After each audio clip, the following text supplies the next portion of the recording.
Salam cerdas, Ibu Bapak, saudara-saudara yang saya hormati. Sesi komentar berita kanal Awal Rizki kali ini menyoroti berita tentang soal pemerintah akan menambah utang di tahun 2026.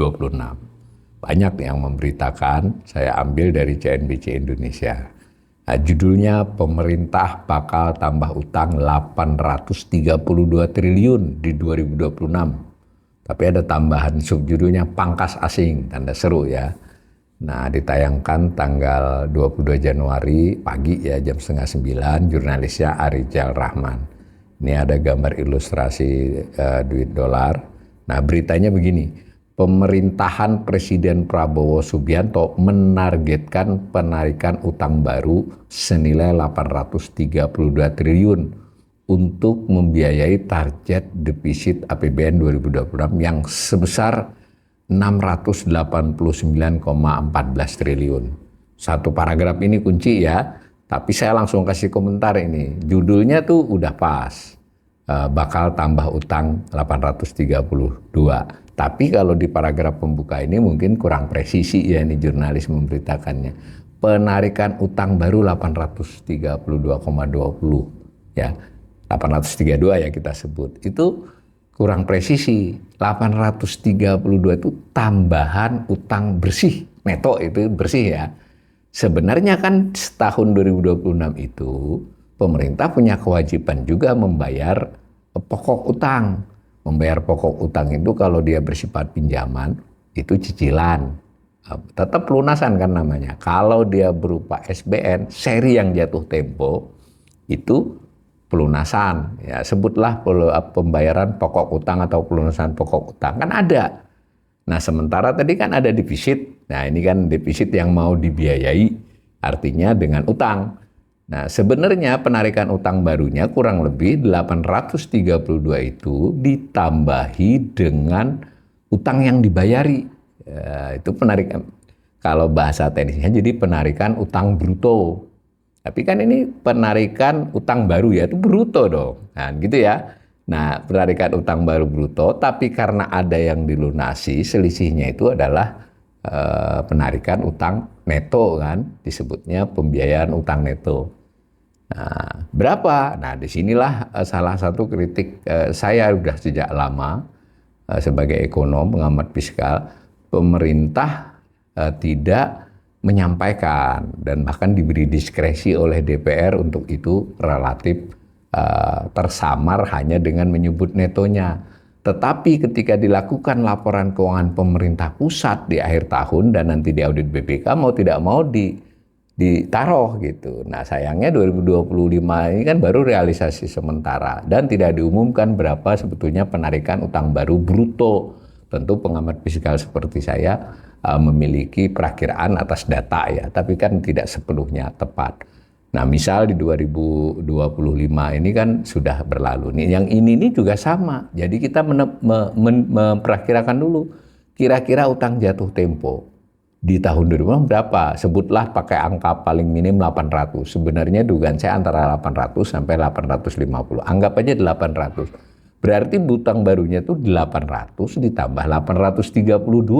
Sebetulnya 1632 kebutuhan berutangnya pemerintah. Sebagiannya dipakai membayari utang lama. Itu dulu ya koreksi. Ini untuk publik biar lebih paham untuk soal beginiannya. Nah, saya baca lagi. Dalam peraturan Presiden nomor 118 tahun 2025, ini Perpres ya. Ini kritik kanal ini juga Perpresnya baru dipublikasi. Tanggalnya sih 28 November, tapi publikasinya baru beberapa hari ini. Sama dengan undang-undangnya tertanggal Oktober, tapi publikasinya di Januari 2026. Ini jarang ya, di dahulu-dahulu lebih tertib ini. Nah, untuk belakangan ini, untuk dokumen-dokumen resmi terkait dengan fiskal ini selalu terlambat, bahkan ada yang lama.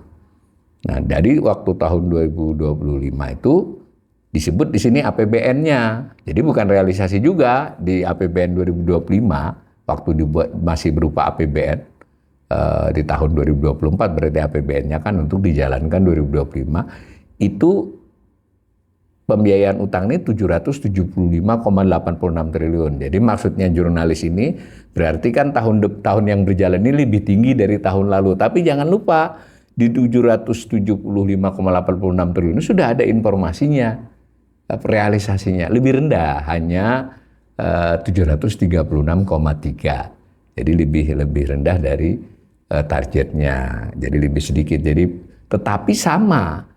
Itu juga utang neto. Sebenarnya berapa pemerintah menarik utang bruto, utang keseluruhannya di 2020 tidak diinformasikan. Nah kalau saya menghitung ya kalau 800 tambah 730-an tadi berarti ya 1536 kurang lebih. Nah tahun depan lebih banyak 1600-an lebih jadinya kan. Itu dulu.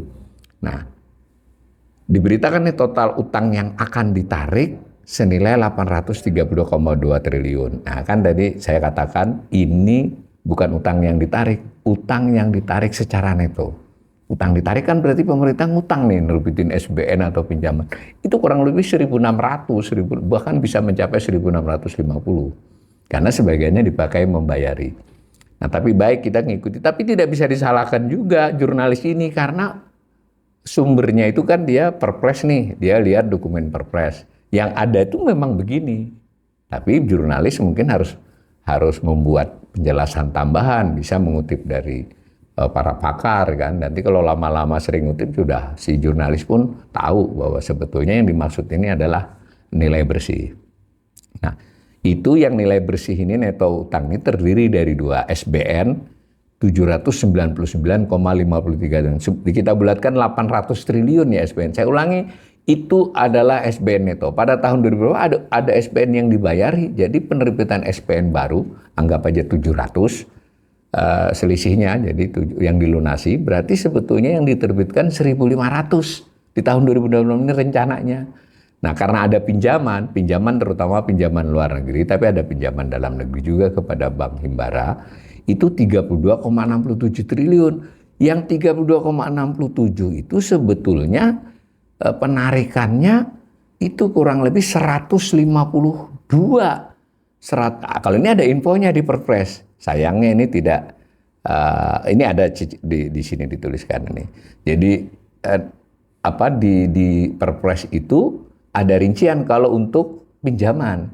Jadi sebenarnya membayari pinjaman dalam negeri kurang lebih 7,5 triliun, sementara menarik maksudnya, bukan membayari, menarik baru.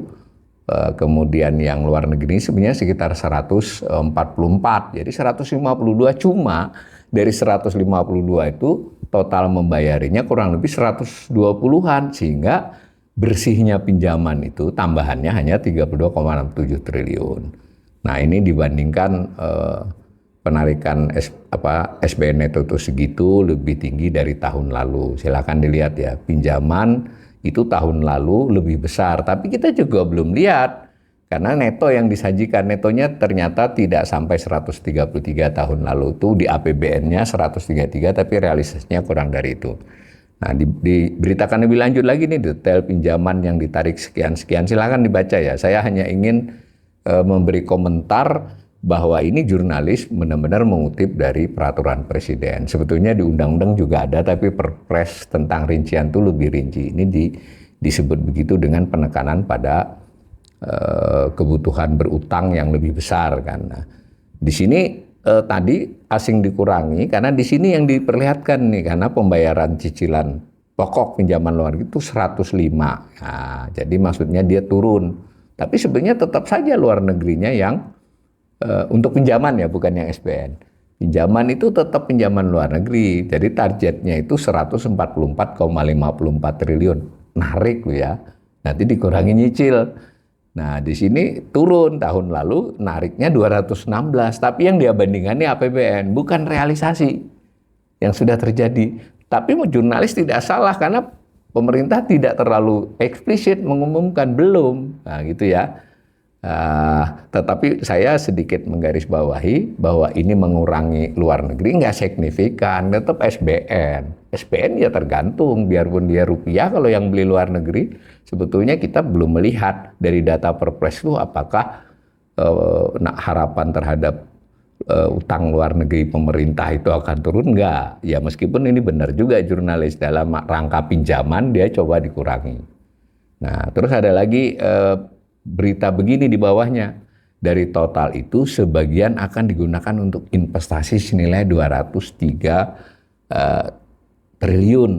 Ini juga harus hati-hati karena investasi. Jadi pemerintah itu di pembiayaan itu ada yang bersifat utang, ada yang bersifat investasi. Utang kan berarti yang neto itu masuk, kalau yang investasi berarti bersifat pengeluaran. Di sini disebut bayar ke lembaga keuangan internasional kewajiban sebagai anggota beberapa organisasi, lembaga keuangan internasional dan badan internasional itu memang kewajiban. Itu tidak hilang, iuran ataupun setoran modal.